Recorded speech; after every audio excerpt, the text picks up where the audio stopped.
Hecklers being malicious. Usually I think, even in the stand-up comedy, when someone's yelling out and like trying to participate in the show like that, like they think that they are contributing. They think that they're adding. They don't realize they have no mic. They're just like a faceless voice shouting out. These people paid to see you. The power dynamic really exists.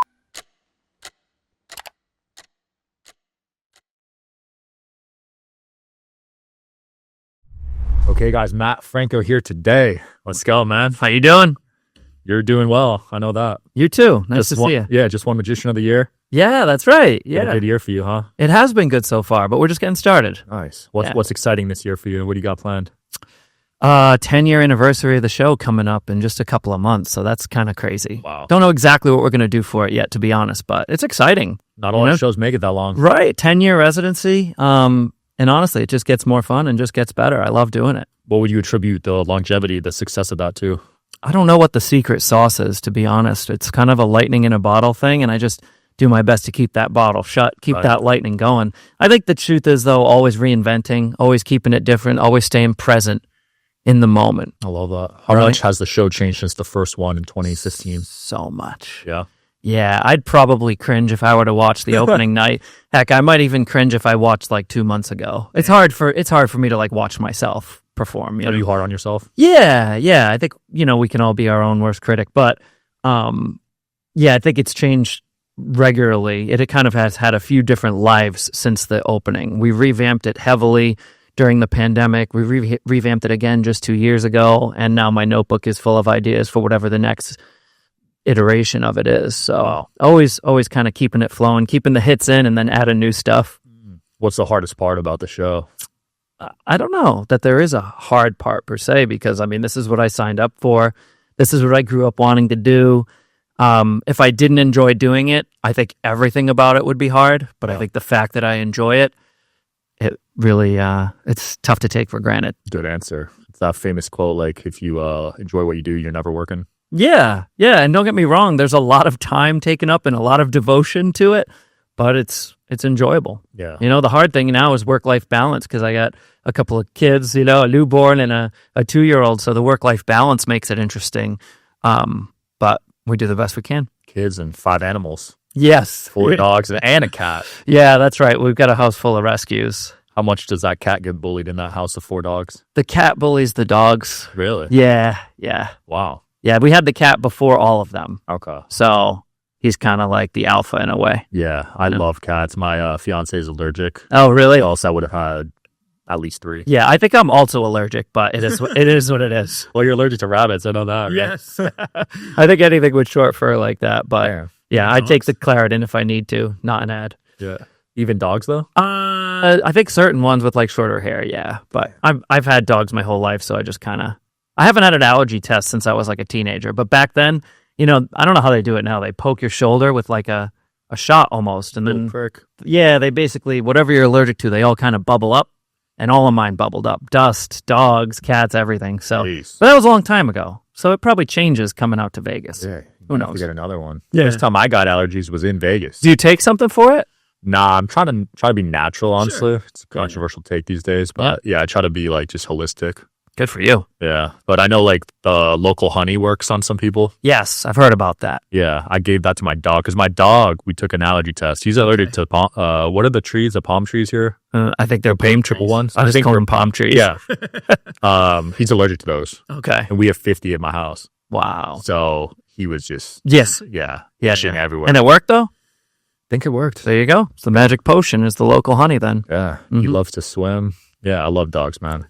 Me too. Bring me a lot of happiness. Absolutely. So what age would you call yourself a magician? Like, would you label yourself that? I was doing it in kindergarten. Damn. Show and tell. Early. Yeah. I had these 3 little tricks I brought in for show and tell. I don't know if any of them worked or if I'm sure I didn't have any idea what I was doing, but that was, that's my earliest memory of doing magic for people that were outside of my house. Outside of my own family and friends. Did it run in the family? Were you? Not at all. No, the only magician in the family. In fact, everyone in my family runs if there's even a camera around. Like, no one wants their picture taken. No one wants to be on camera. I guess it's just me. Damn. Yeah. So what triggered that, you think? For me? Yeah. Yeah, I don't know. Maybe Was it like a specific show you watched or anything? Oh, well, certainly for magic in general. Yeah, there were some magic shows I saw on television growing up. We were just talking before we went on the air about a show called World's Greatest Magic, which was on NBC, which was a kind of like my Bible growing up. So I taped them on the VCR, the old VHS tapes. Heard of those? Right? You've probably never used one. Never. Have you seen one in person? Is that the black rectangular thing? They're black and rectangular. This is unbelievable. This is fantastic. Your dad had one? Yeah. This is great. I still have a whole bin of all of them. Wow. But I digitize them, so I can go back and watch anything if I want to. How did you digitize it? I think I just sent them out to there are companies now that advertise that they digitize these VHS tapes. Yeah, I grew up on DVDs. I had a friend do a bunch of them and some DVDs. Yeah, there you go. one. Those. I know what a DVD is. Describe the circle one. Absolutely. CDs. Did you have CDs or no? CDs. Were those the ones? Wow, this is incredible. Circle, right? Those were the same as a DVD, but they're just for audio. I heard of them. This is I never used it though. Okay. Wow, this is great. I actually did a whole CD act when I was 15, like a magic act. I was producing CDs. You know why? Because at the time it was modern and cool. Wow.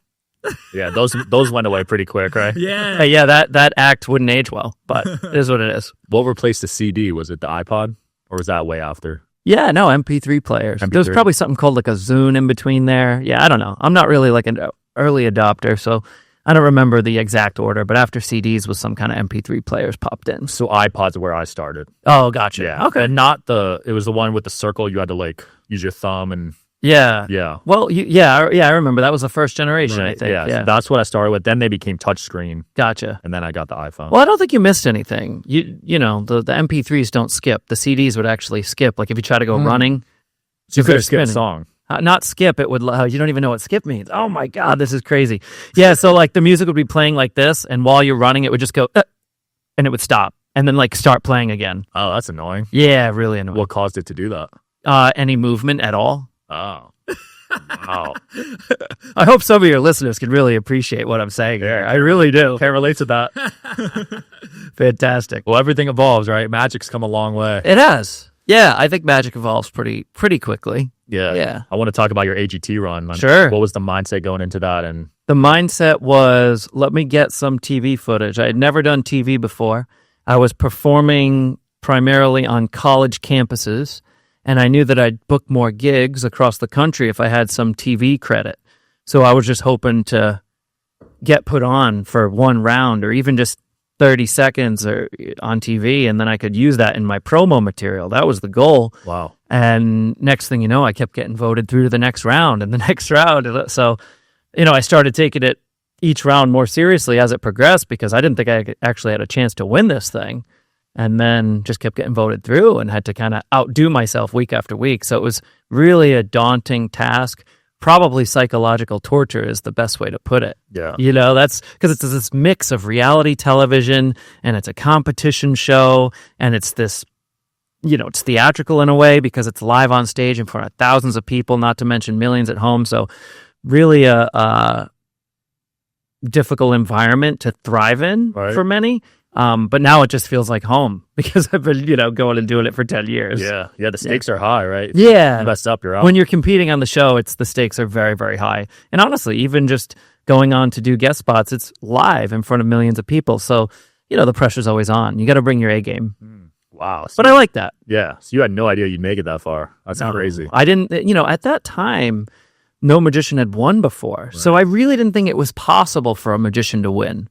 There had been 8 seasons. This was the 9th season of the show on NBC, and singers won very often. And I was up against a singer in the final too. So I kind of thought this was a great run.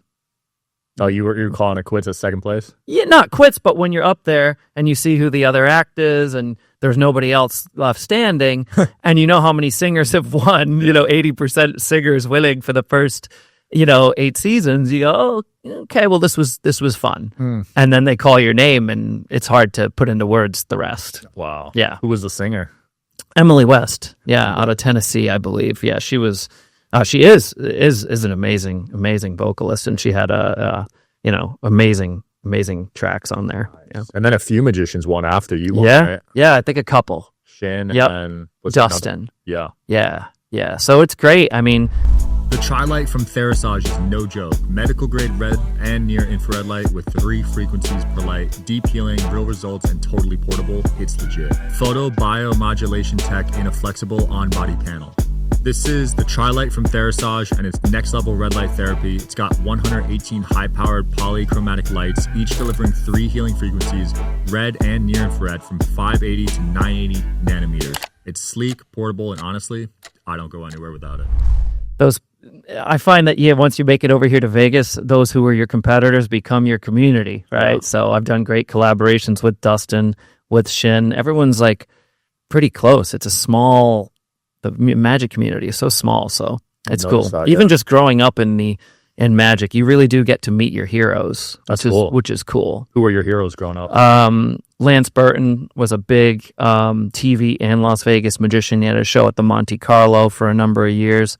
I think it was like a big $100 million contract at the time, which made a lot of, press that people still talk about, especially at that time. So he was a big inspiration. Jeff McBride, who we chatted about off air, was on NBC's World's Greatest Magic as well. And then another magician, Bill Malone, who's a comedy magician out of Florida, was a huge inspiration. Those were a big 3. And there are so many more. Penn and Teller, the list goes on and on. Yeah. David Copperfield, I saw live when I was about 7 years old. And he's still going. Yeah. So, I mean, the list goes on, but those were some big inspirations. But it's really cool to, know all these people on a personal level now. But yeah, Magic is small like that. Yeah. It's so much smaller than, say, music or even stand-up comedy. There's not many of you guys. There's really not. Yeah. I think it's so hard to get to that level, I guess.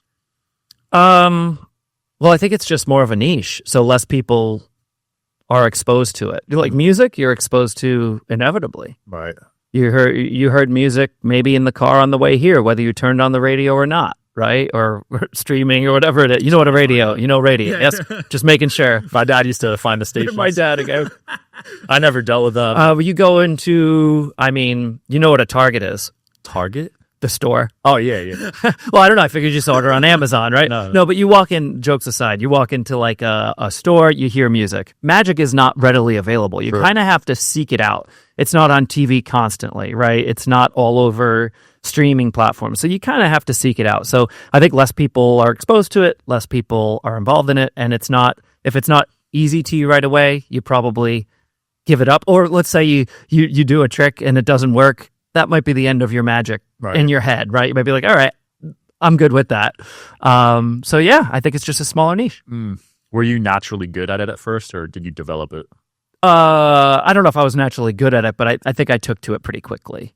As a child, I was definitely looking back at like old footage. I go, wow, I was like really putting work in.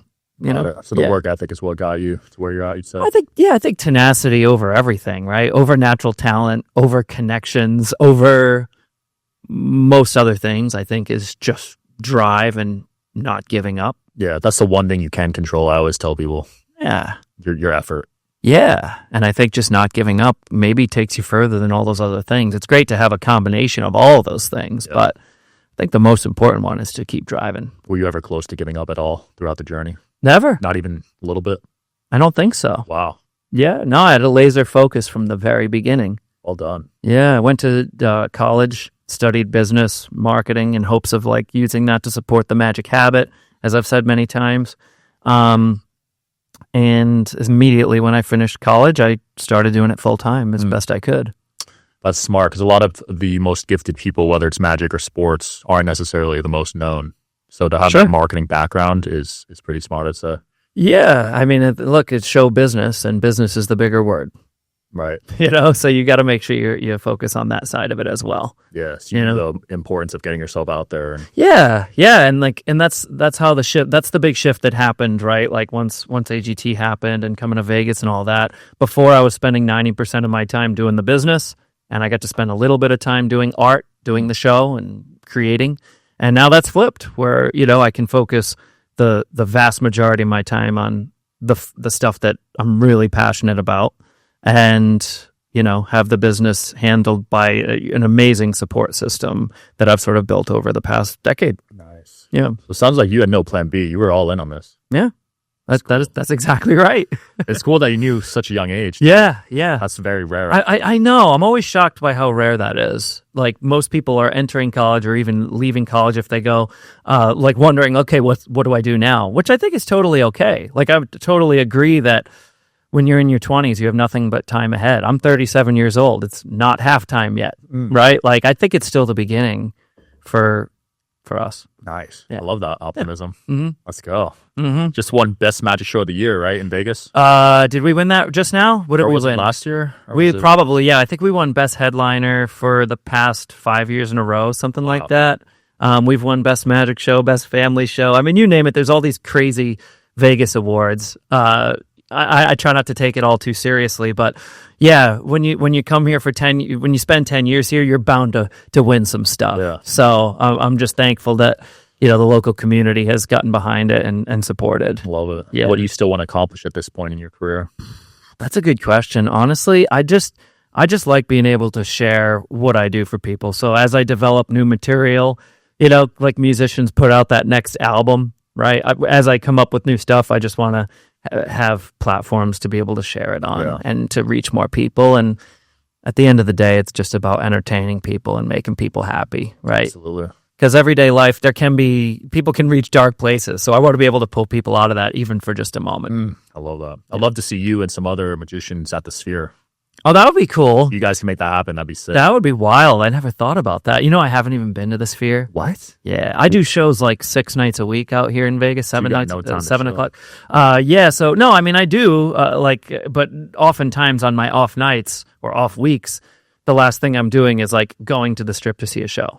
Yeah, you probably don't want to be there. It's not that I don't want to. It's just sometimes it's tough to get over there. I'm dying to get to the Sphere. I've heard nothing but great things about it. But yeah, doing a show there with like as a collaborative thing with Magic would be pretty cool. But from what I've heard, you barely could see the acts because like it's such a big space. You see U2 and Bono's like the size of an ant. Yeah. On the big stage. So I just learned about this. Actually, I haven't been yet either. Oh, okay. The Backstreet Boys just came on. Yep. And they're performing there next month. So they said it's 2 shows. Oh. So they said the people sitting in the front rows are watching the live show, sure, like you're used to, and then everyone else is looking at the screens. Yeah, gotcha. So it's like 2 shows at once. Yeah. Crazy, right? That's great, and it's good. All live shows now seem to have like an on-screen media element. We've been doing that for a long time, where sometimes we do smaller scale magic within the show, but we have these pretty enormous screens for the size of the space we perform in that it's called IMAG, and it magnifies it so everyone can see it from the very last row. Yeah. I feel like that's needed these days. Yeah. You want to have, even if you're not using it for that, even if you're just using it for ambience like you do here in your studio, like it's all part of the vibe. It's a cool look. I care about the vibe of the show. Like the aesthetics are so important. It's a concert. It's concert grade lighting and sound and all that stuff. I mean, it's produced like an episode of America's Got Talent or American Idol or Voice or any of those things. I mean, It's high level production. Yeah, you want everyone leaving happy, right? Exactly. No matter what seat they're in. Yeah. No, I want them to be, pleasantly surprised and blown away by everything. Yeah. Not just the magic. You ever deal with any hecklers out here in Vegas? Oh God, we deal with so much crazy stuff. Usually I find that hecklers kind of get a bad name because usually people think that they're being malicious. Usually I think, even in the stand-up comedy, when someone's yelling out and like trying to participate in the show like that, they're usually trying to help. Like they think that they are contributing. And sometimes they are, the way that you can banter back with them, right? Yeah. But sometimes you have to put them in their place or what have you. Honestly, I love that stuff. When I'm in the middle of talking on stage and someone yells something out, I'd say 90% of the time I stop and go, what? And have a genuine back and forth. Wow. And like the result is usually lots of laughs. And usually it's, I do it in a polite way with a little bit of sass, depending on what their attitude is. But they think that they're adding. They don't realize that all the cards, excuse the pun, are stacked against them, right? Because the person on stage has the microphone. Right. They've done this thousands of times. They know where it started, where it's going. And they have the cadence as the person on stage. You have the cadence and the rhythm to control everything. Yeah. They have no mic. They're just like a faceless voice shouting out. So I handle it gently because the power dynamic really exists. Like, these people paid to see you. So this person yelling out that they think is going to maybe ruin their experience, the audience is already like so ready to turn on them. I have to like prevent that from happening. Yeah. That's like, so I manage it pretty gently, but I have a lot of fun with it. And I know that they're not malicious. So I genuinely try to like just vibe back and forth with them. I love it. That's fun. Yeah, there's a lot of crowd work. I bet. I dig it. I posted a video just a couple days ago of like a guy who was pretty drunk on stage with me. So he's right there side by side on the iMag with me. And some of the comments, people are saying like, oh, what a jerk he was. And like, I really don't think he was being a jerk. I think he was being playful and fun, and he was a little tipsy, trying to understand like my directions, because I'm a fast talker. Yeah. Right? So he's like trying to follow along. And yeah, I don't think it was anything malicious at all. And the outcome was amazing. I love that. That's cool to see you treated that way. Yeah. So I dig it. I roll with the punches. Yeah, there's probably a lot of drunk people in the audience in Vegas. Yeah, sometimes. You never know what you're going to get. We've had a lot of crazy things happen. You ever have to kick someone out? Oh, very occasionally. It's happened, but it's very, very rare. Yeah, they got to be like stupid at that point. Yeah, it's very rare. We had a guy that like literally ran on stage and just started like jumping around. He got kicked out, but I mean, it's pretty rare. Yeah. He must have been blacked out or something. You know what? I don't even know. I wasn't on stage at the moment that it happened. I was backstage. It was like it was a transition moment, and I wasn't out there when it happened. But yeah, I would imagine he was on something. Is Vegas one of your favorite places to perform? It is. What I love about it is that everyone is from different places. So like, it's really cool going on the road and playing in whichever city. And that's interesting because it's like everyone is from that place. So when you do a show in Boston, everyone's got that accent. Yeah. Everyone's kind of got this similar vibe in a way. It's cultured. Whereas when you play in Vegas, it's cultured in a totally different way because you have people from Abu Dhabi and people from, different parts of the United States, Canada, all over the place, Australia. So, and that's like such a cool environment to be in. Yeah. I think it's an interesting crowd because I went to a few comedy shows out here. Cool. And that I feel like is challenging because everyone's from different places. Okay. I can't make local jokes. Right, exactly. Yeah. So I saw Nikki Glazer and I was like, wow, she really has to work this room. Yeah. See, I think it makes it even harder when you have to have local jokes because then they have to be different in every city. Oh, really? Whereas when you play Vegas, you start developing material that will work anywhere. It kind of makes you bulletproof in a way. Smart. Right? Yeah, but when you go to Tennessee, it's like, oh, I got to kind of know about what I'm doing, who I'm talking, what the people of Tennessee are feeling right now, Yeah. That makes sense. Yeah. What about other countries? You like other countries? Yeah, I haven't traveled for work internationally so much, especially since I started here, but it's always a good time. Yeah.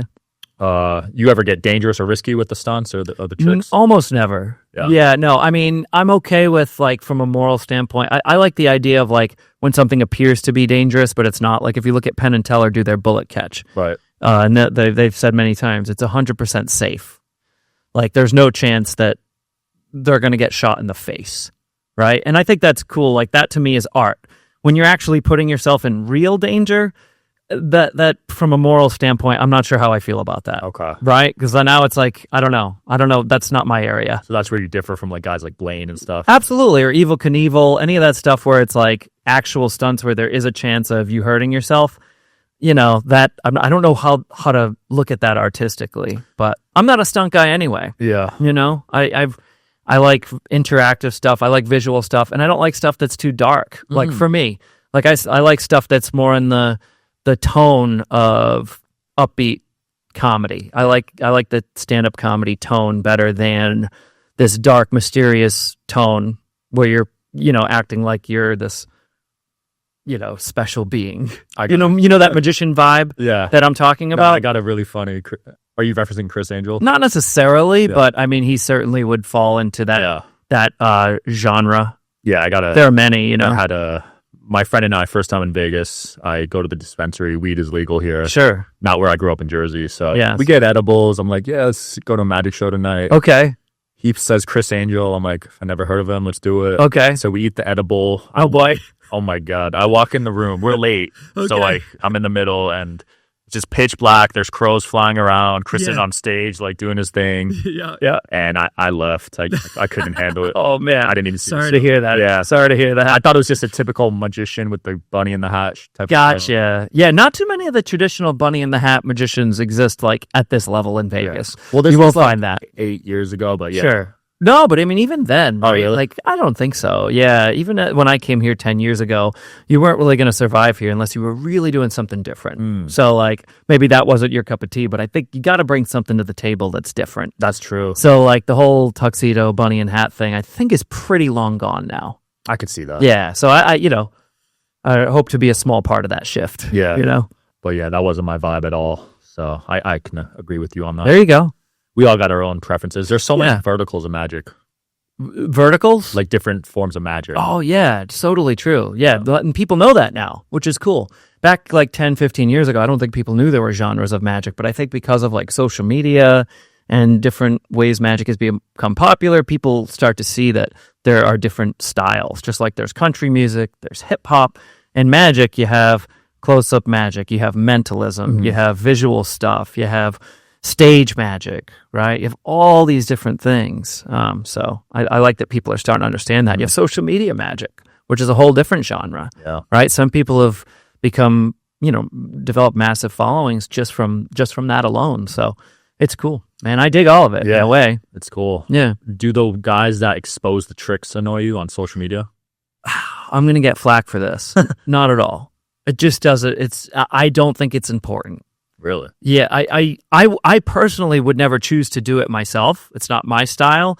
I'm not saying I even support it, but it just doesn't bother me.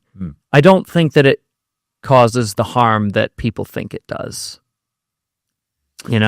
I'll speak from a casual fan point of view. Yeah, for me, it doesn't matter.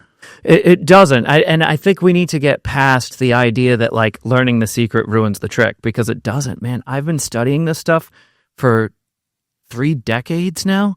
I get fooled all the time. Really? All the time.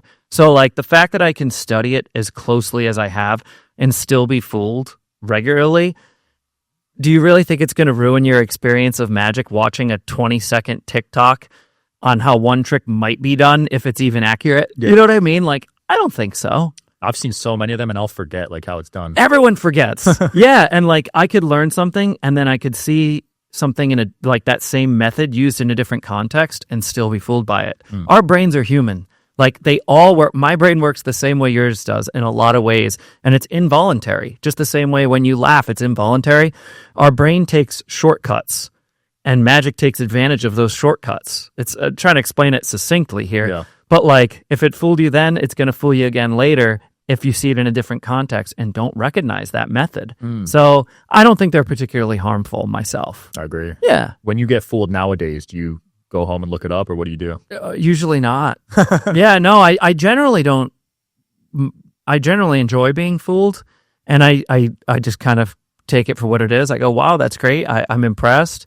And then I just move on with my day. Oh, you don't think about it? Not particularly, no. Wow. No. I'm so logical that I want to know. Interesting, yeah. I mean, nor does it bother me if I do learn. Like if I do, maybe a week later, I bump into somebody and say, hey, did you see this? And they explain to me how it works. And then I go, oh, that's interesting. And maybe I can take that method and apply it to something I'm working on. Maybe I can't. I don't know. But it's neither here nor there for me. Man, it's all about entertainment. Yeah. That's it. You're just at peace with yourself and your style, it sounds like. Try to be. Yeah, I try to be. But like, yeah, it's very old school to think that like learning the secret ruins the trick. It's like, no, of course not. I know how a lot of things work, and I love a good magic show. Yeah. Doesn't matter if I know things or not. Any pressure to constantly think of new tricks for your shows, or? Yeah, I do feel that. Just the same way I think a musician feels the pressure to like write more songs, put out the next album. I'm sure comedians feel it too. Magic is a weird balance for me because it's similar to music in that when people come see my show, there are certain hits they want to see me do. Maybe they've seen it from TV or something else or what have you, and they say, oh, I hope he does X, Y, Z. But they also want to see new things too. So it's like when someone goes to see a comedian, for the most part, they're hoping for new material. Right. When you go see music, I feel like you're almost always hoping for the hits. I want the hits. Right? When they go, we go, oh, we're going to play a new song now. Everyone gets pissed. A lot of people, and they literally go piss. Yeah. Right? That's their chance to go to the bathroom. Magic is this weird balance where it's like I have this ability to like do hits, but also people are very eager to see new stuff too. So, it's somewhere in the middle. It's an interesting ground to stand on. But I like it. Very interesting. Yeah. Wow. Yeah. That's fascinating. Yeah, you get the best of both. Yeah. How much time goes into perfecting one? Because there's so many tricks in your Too show, much. right? Too much time goes into it. I'd imagine at least months for each specific It scene. could be. Yeah, sometimes I try things on the fly. I'll have ideas and I'll work them in. I'll say, let me try this tonight. But it's usually things I've been sitting on or working with for a while. The pandemic was great for me. I was not doing live shows for over 400 days. So it was a lot of time to develop new stuff. And that time is just so necessary. But yeah, it takes time, man, because imagine, I don't know, you ever played a musical instrument? I tried trumpet. I sucked. So it's tough. Yeah. Right? Now imagine, because this is what it's kind of like in magic.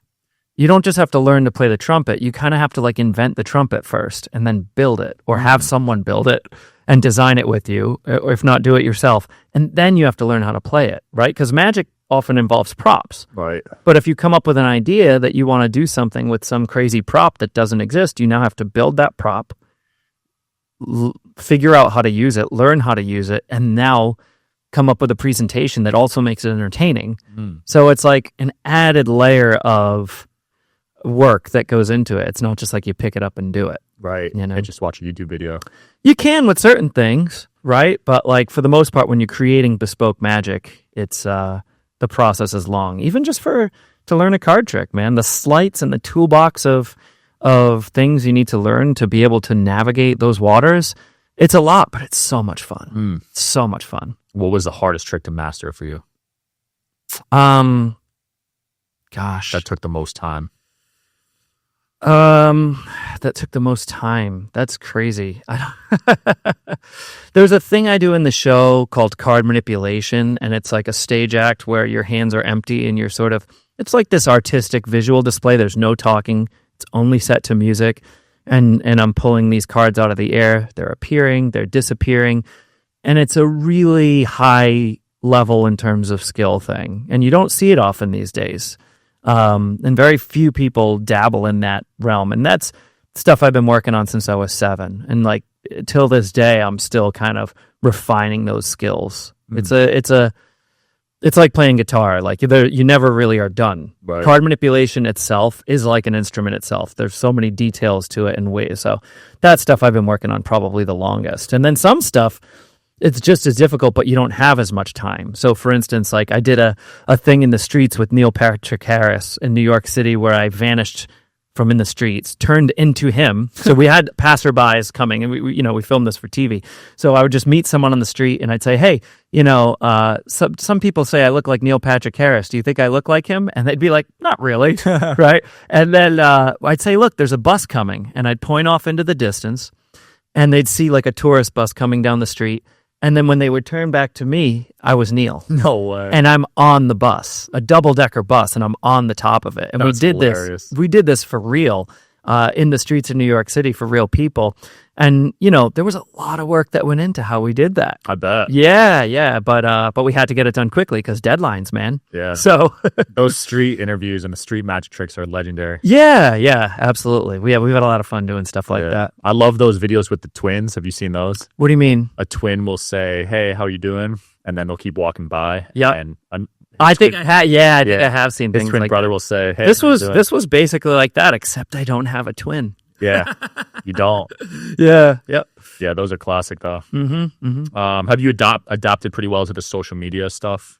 Slowly but surely. Yeah. Yeah, I kind of I go through phases. I go through phases where I get burnt out on it, and then I go through phases where I really enjoy the creative process of it. Yeah, I feel like there's some guys that could get away with no social media at all, and that's super impressive to me. But I feel like most people need it these days. 2025, man, you gotta be on there. Yeah, unless you're like an A-list actor or something. Sure, but even then, it certainly doesn't hurt. Doesn't. Yeah.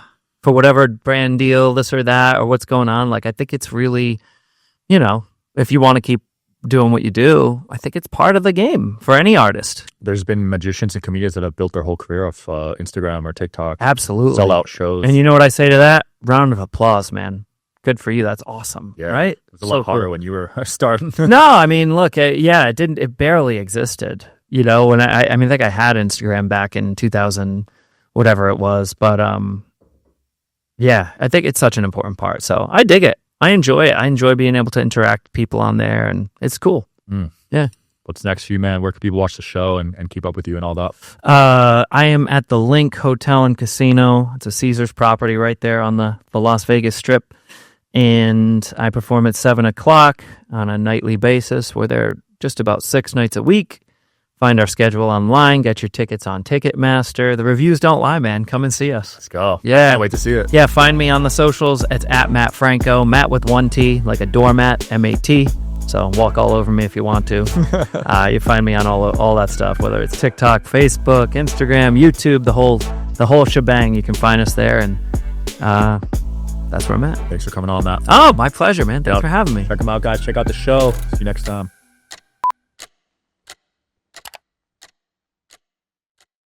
I hope you guys are enjoying the show. Please don't forget to like and subscribe. It helps the show a lot with the algorithm. Thank you.